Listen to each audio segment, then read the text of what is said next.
What's up? BigHerc916. Positivity, motivation, never settle for average. You know how we do it over here. The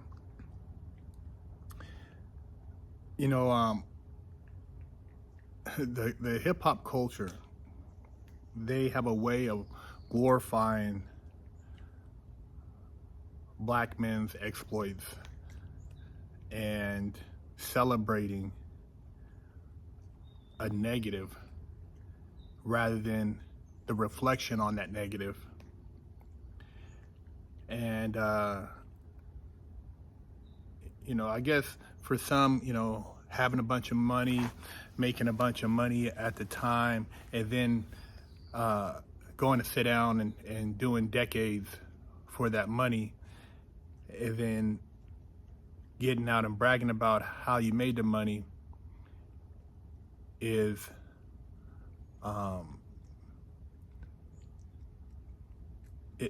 something to be proud of.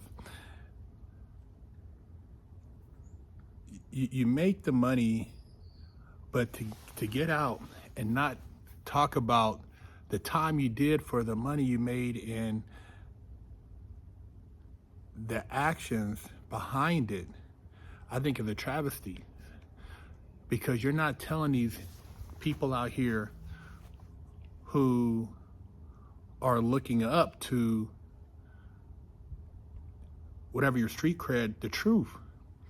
And the truth is, to sacrifice 20, 30 years of your life for the street game is garbage, man. I would have rather have been a square and took the long road than to have sacrificed 10 years of my life for the time I did. And all we keep doing is perpetuating the same shit over and over again. We talk about this person, they did this, they were doing that, and we glorify all this stuff, but rather than let's hear that person's actual regrets, the lessons, the life lessons that person learned. I'm not saying that people don't get out of prison and change, but to glorify the means on how they got there, and to think that's something that you want another young person to emulate, that's garbage, man. That's pure garbage. I mean, you go to prison, you got to deal with all these other people that you've never met. You got somebody telling you what to do, somebody wanting to look in your asshole, showering with groups of people, no privacy, no compassion, no family members around you. Food that tastes like garbage. You wouldn't feed your dog the food they feed in some of these prisons. And then the commissary, you're eating processed food, top ramen, beef sauce. You're eating this straight shit, man. Unless you got somebody stealing it from you from the kitchen. Then you have no female affection.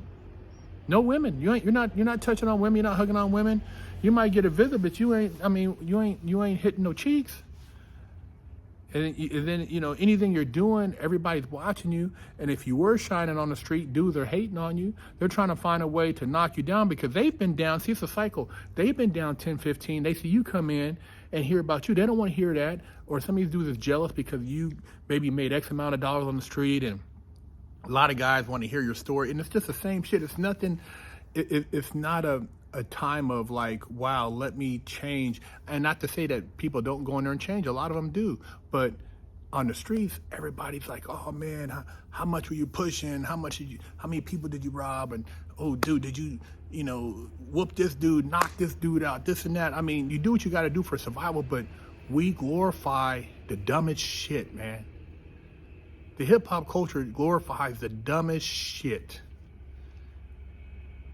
You got good hip hop out there. You got good,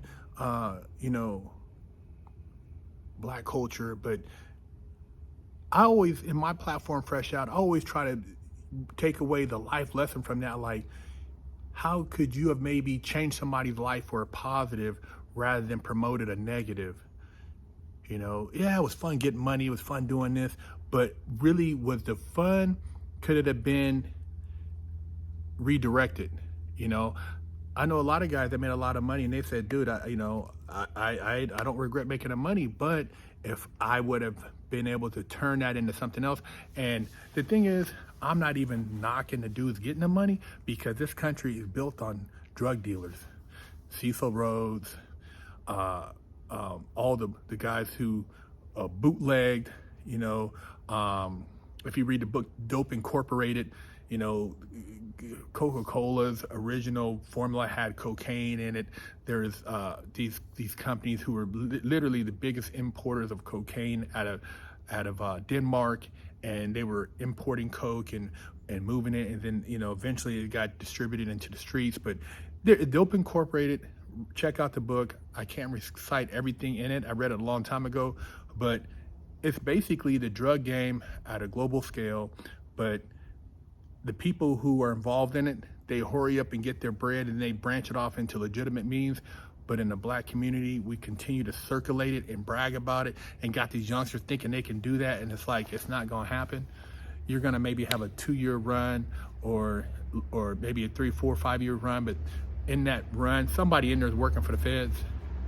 And all I'm saying is that let's talk about the life lessons learned from doing the time, committing a crime, rather than trying to glorify to these young people that it's a life direction that they want to take. Because there's nothing that I would ever want a young person to go in there and have to experience, you know. And I've seen it at every level. I've seen it at juvenile hall, I've seen it in the state, I've seen it in the feds, and it's garbage, man, you know. And on the state level, it was NYA, so it wasn't state prison, but I've seen young people who, once they get in the system that long, most of them become institutionalized, and that's all they know.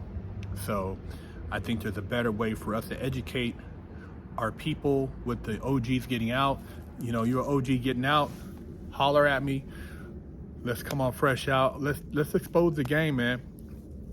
Let's expose it for what it is. It's exploitive, it's garbage, it's some weirdo shit, going to prison, showering with a bunch of men, having to share space with a bunch of men, and participating in men stuff.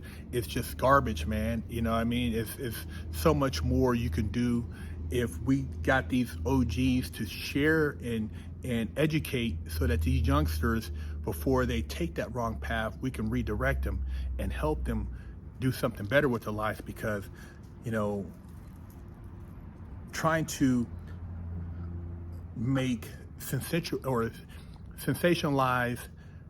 the kilos, the pounds of coke or dope or meth or whatever, heroin, whatever you were moving, whatever you were doing to get to these flossy things, and then all that shit's taken away from you. Everybody, your family, run off with your money, your wife, your girlfriend, everybody leaves you, and you're in prison, unless you got some stashed away you didn't tell nobody about it. You get out, but you done lost all your youth, and now you're out, and you're talking about the deals you were making. Let's tell them about the other stuff that's, you know, getting robbed, you know, having to deal with jack boys, having to, you know, deal with pistol play with dudes trying to move up on you, dealing with, you know, dirty police, dealing with getting possibly kidnapped, you know, getting set up, just all the getting bad drugs, and then people want their money back. Talk about all the stuff the things that nobody talks about, so these people know it's not all just get in the game and, yeah, I'm balling and you're flossing and doing. Tell them about the real, man, so that they can see that it's not all that.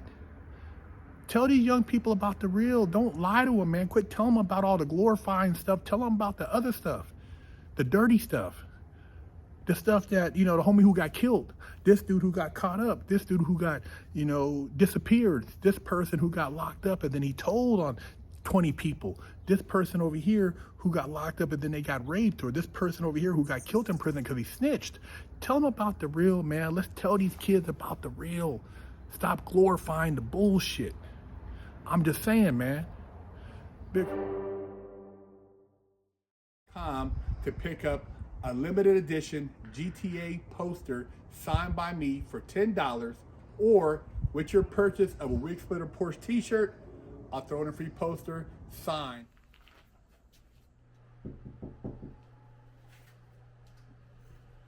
Trick or treat. Aren't you kind of old for trick-or-treating? No, actually, my mom just dropped me off around the corner. I've had this stubble right here since I was 9 years old. I think you're too old for candy. Here, try this instead. Wash your ass soap? Oh, shit. Okay. Wash my ass. Hey, I can use this. I can wash these old sweaty butt cheeks. Store and pick you up a sticker for your car, or a patch, or a sticker for your laptop, or maybe a beanie, or read one of the many books that BigHerc916 has authored. You know how we do it.